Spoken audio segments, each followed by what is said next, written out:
Olá, então eu sou o Roberto Quinino, né, coordenador do curso de especialização da UFMG, e agora eu vou gravar o vídeo para falar do terceiro problema que eu escolhi para mostrar a importância das variáveis dummies, né, a sutileza das variáveis dummies, aquilo que me ajudou muito a realizar várias consultorias aí desde 1990.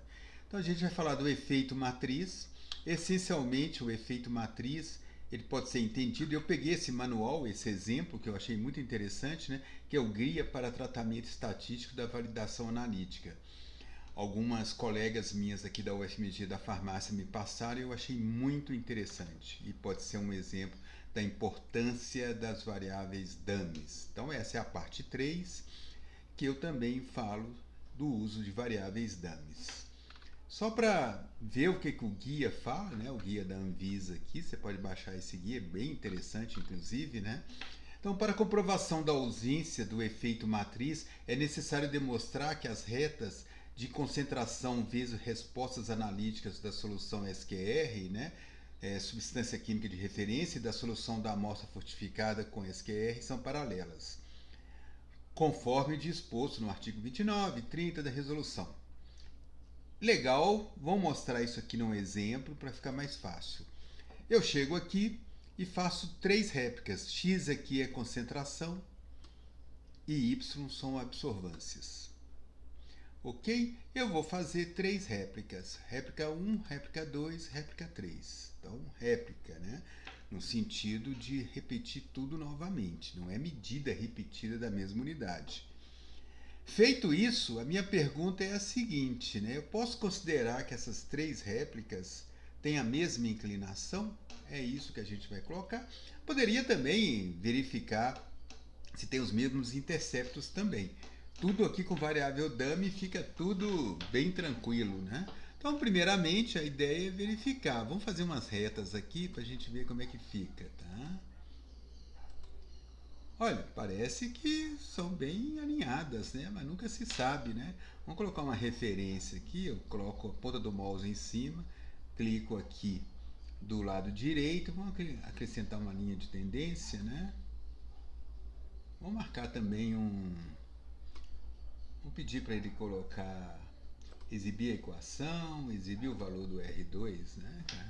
Então assim, dá um R2 alto tal, mas eu preciso fazer o teste segundo a Anvisa, que eu quero avaliar se essas 3 retas possuem a mesma inclinação. Então nós vamos discutir isso agora, essa terceira parte da gravação, do uso de variáveis dummies, ok? Vamos aqui apagar, era só para ilustrar. E vamos começar a avaliar isso. Como que eu vou fazer isso? Então o truque está em usar as variáveis dummies. Então eu vou fazer da seguinte forma. Eu vou definir a reta como uma variável dummy. Só para ficar mais fácil, tá? Eu vou empilhar aqui para ficar bem claro quem é a variável resposta, mesma ideia da regressão, né? Então, ó, vou colocar aqui primeira reta, segunda reta e terceira reta.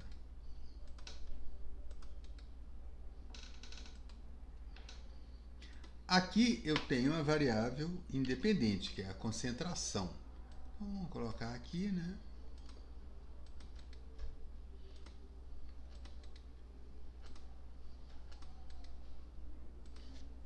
Muito bem.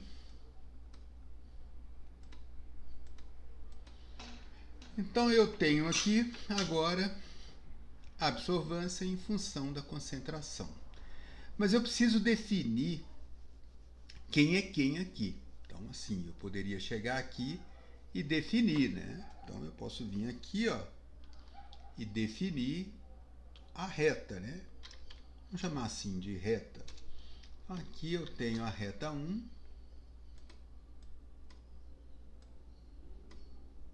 Aqui eu tenho a reta 2. E finalmente a reta 3. Nosso objetivo é verificar se as inclinações são iguais. E aí vem o truque. Então, primeiro eu vou definir uma dummy aqui. Vou colocar a reta aqui. Ó, eu tenho 3 retas. Quantas dummies eu preciso? Pelas últimas 2 gravações, é o número de níveis. Nesse caso, as retas são níveis, né? Número de níveis menos 1. 3 menos 1, 2 dummies, né? Então, reta 1, reta 2, reta 3. E eu preciso de 2 dummies. Então, para a reta 1, eu vou colocar 1 e 0, aquele padrão internacional de codificação, né? Todo software praticamente usa essa codificação, né? O R, o Minitab, SPSS, Python e aí por diante. Quando não dá mais, você coloca -1, -1. Então, a codificação está feita. Vamos alinhar isso aqui para ficar bonitinho.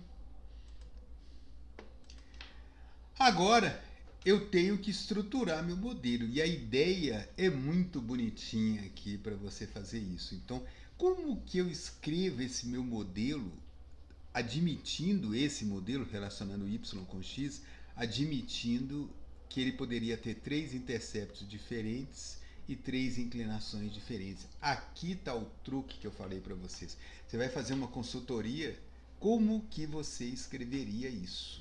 Tá? Então, esse é o truque. Aqui é o que você normalmente usa. Y é igual a beta 0 mais beta 1x. Então veja que o intercepto é beta 0.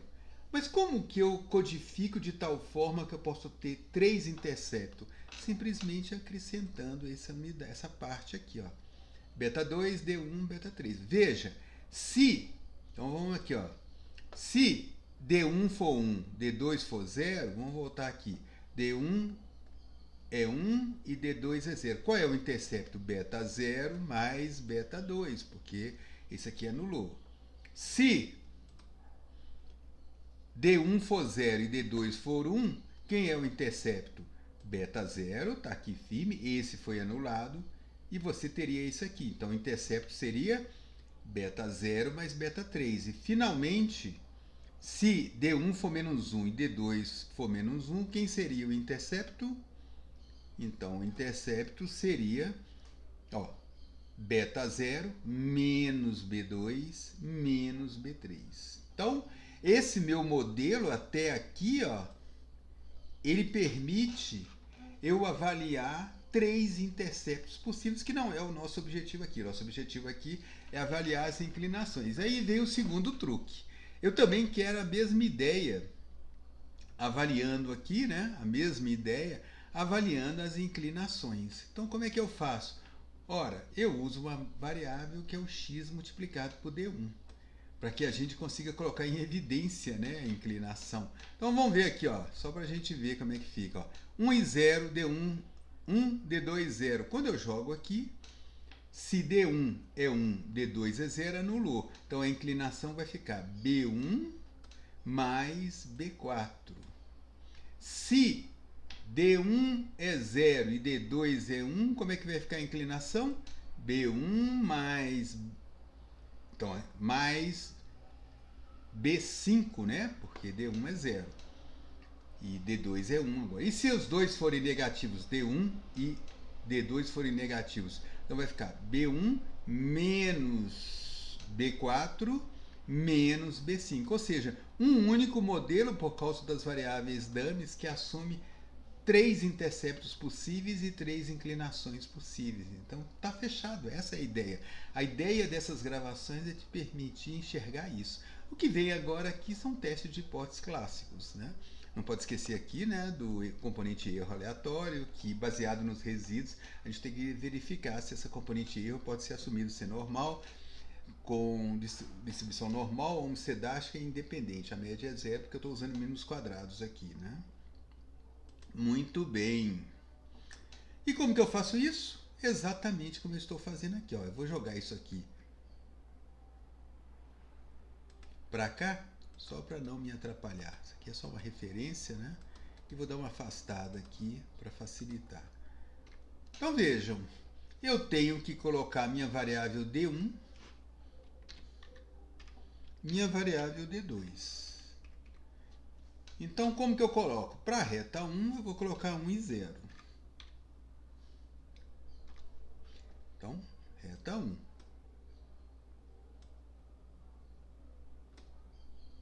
Para a reta 2, eu vou colocar 0 e 1.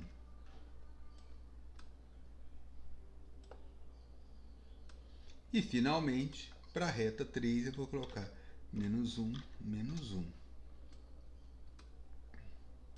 Resolvido o problema dos interceptos, né? Então, se eu relacionar isso se eu relacionar a absorvância com a concentração AD1 e D2, você tem a possibilidade de 3 interceptos. E aí você coloca também, aqui no nosso modelo agora, a possibilidade de ter 3 inclinações também. Como que eu faço isso? Literalmente, só multiplicar x vezes D1, né? E x vezes D2. Muito bem, a gente vem aqui no banco de dados e simplesmente multiplica. Então, x vezes D1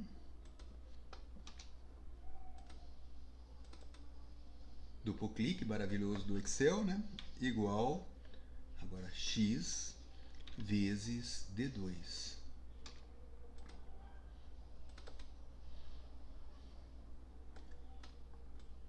Dá uma alinhada aqui para ficar bonitinho. Estamos prontos para realizar o teste. Vejam, eu tenho o meu modelo agora que admite 3 interceptos possíveis, né? Dependendo aí da reta. E admite o que você quer, o que a Anvisa quer. Ela quer que não exista essa componente. Ou seja, ela quer que B4 e B5 sejam zeros, de tal forma que eu possa falar que a inclinação é única, a inclinação é apenas B1. É isto, este é o segredo, e isso poderia ser uma consultoria bem sofisticadazinha, né? Porque o difícil é você perceber isso aqui, né? O resto agora nós estamos brincando aqui de fazer o teste de hipótese. Eu estou supondo todas as hipóteses satisfeitas aqui para componente erro, né? E o teste de hipótese que eu quero fazer é esse aqui, ó. Beta 4 igual a beta 5 igual a 0 versus caso contrário. Isso é feito facilmente, tanto no R quanto aqui, né? Simplesmente a gente trabalhando como eu fiz nos outros vídeos, né? Calculando os R2 com e sem essa participação. Então vamos fazer? Igual progilin, variáveis y, matriz de explicação, xd1, d2, xd1, xd2, é meu objetivo aqui, verificar se a inclinação é única, né?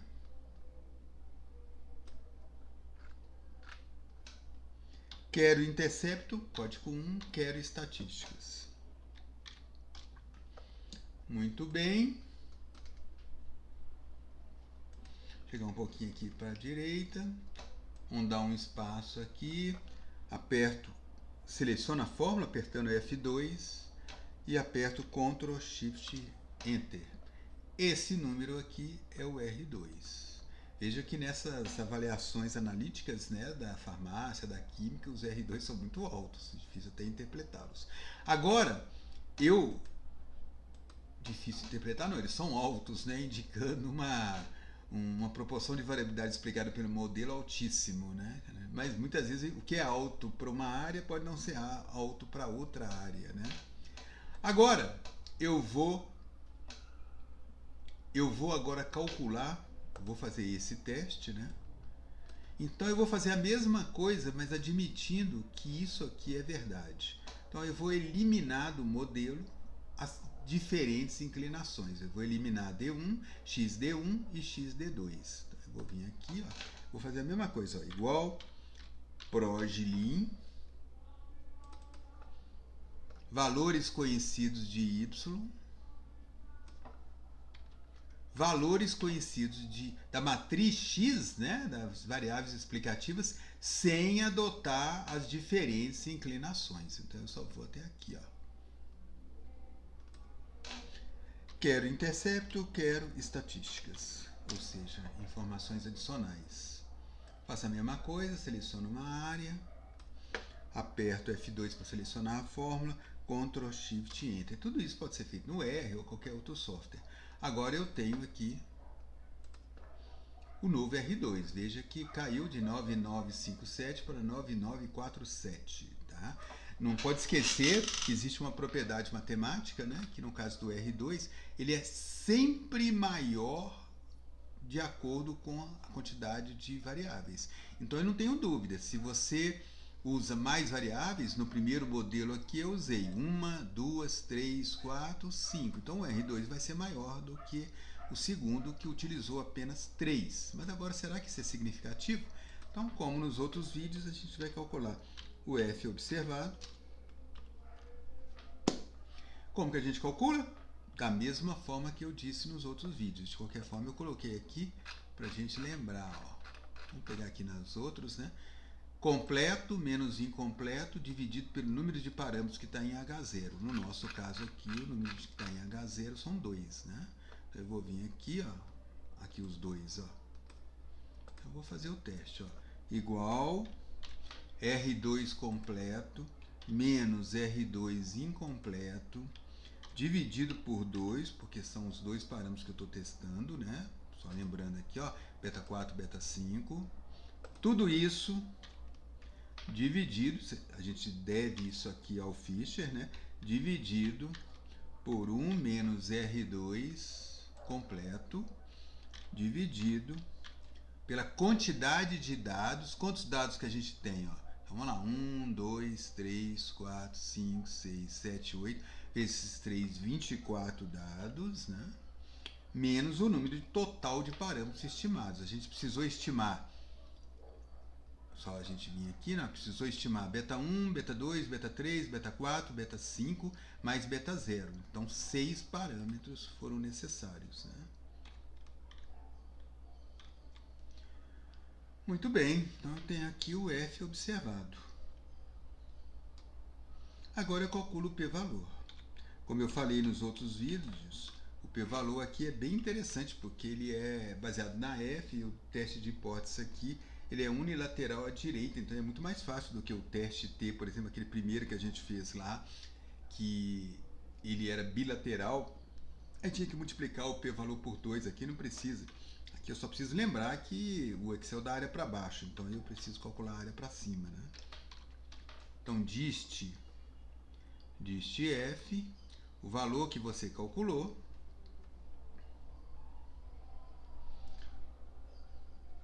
com os parâmetros que você deseja, é sempre assim, ó. Então eu vou usar esse parâmetro. Número de parâmetros sobre H0, 2. Tá? Beta 4, beta 5. Número de parâmetros, número total de dados, que é 24, menos o número total de parâmetros estimados. Então a gente estimou quantos parâmetros? 6, né? Então nós temos 24 menos 6, que dá um total de 18. Deixa eu ver se eu estou falando bobagem. 1, 2, 3, 4, 5, 6, 7, 8 vezes 6, 24. 24 menos os 6 parâmetros. 1, 2, 3, 4, 5, 5. Então dá 18 parâmetros. 18 parâmetros, né? E tenho que avisar para o Excel que isso aqui é uma área, então tem que digitar código 1. Muito bem. Então o p-valor deu 0,16. E qual é a minha decisão, então? Como o p-valor é maior do que o nível usual de significância, vamos trabalhar aqui nesse vídeo com 5%, eu não rejeito H0. Ou seja, voltando aqui, não rejeitar H0 significa que é razoável assumir que as inclinações são únicas, né? Que a inclinação é única, com nível de significância 5%. Por quê? Veja, eu estou adotando o que é razoável assumir o H0. Mas assumir o H0, você anula isso e anula isso. Isso faz com que você só tenha a inclinação beta 1. E o teste de hipótese está feito, e aí você acabou de satisfazer um requisito da Anvisa. Ok? Então, poderia fazer a mesma coisa se quisesse avaliar o intercepto também, mas o intercepto seria um teste de hipótese para beta 1 igual a... Desculpa, beta 2 igual a beta 3 igual a 0, mas seria a mesma lógica.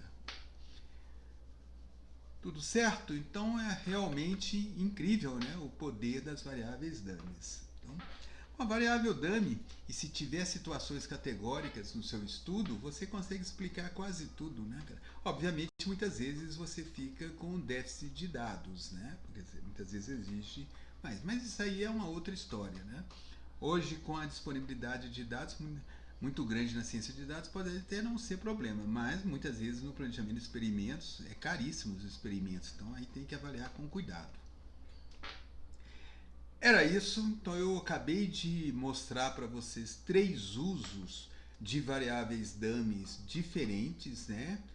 Mostrando o poder e a capacidade de utilizar em diversas situações. É quase uma criatividade, né? Você pode descobrir uma solução bonita muitas vezes que não exista, mas ela é razoável. Só lembrando, né, que isso, o teste de hipótese é devido ao Fisher aqui, né? Então ele nos permite fazer. Quase sempre a ideia que está por trás é o seguinte: se eu calcular usando todas as variáveis, o R2 é isso. Se eu calcular sem quem eu acho que pode ser irrelevante, cai muito? Se a resposta for sim, aí você diz que se cair muito é porque aquela que você tirou é relevante. Se não cair é porque não era relevante, né? Então aqui a conclusão foi que ao tirar as inclinações diferentes não caiu muito não, dava até para ver já inicialmente, né? Então eu assumi com nível de significância, não pode esquecer 5%, né? Que realmente as inclinações podem ser consideradas únicas nesse experimento. Era isso. Eu vou gravar mais alguns trabalhos em 2026, principalmente tentando falar dos efeitos aleatórios versus os efeitos fixos, versus dummies, né? Mas de qualquer forma, por enquanto, era isso, né? Muito bem, um abraço, tchau!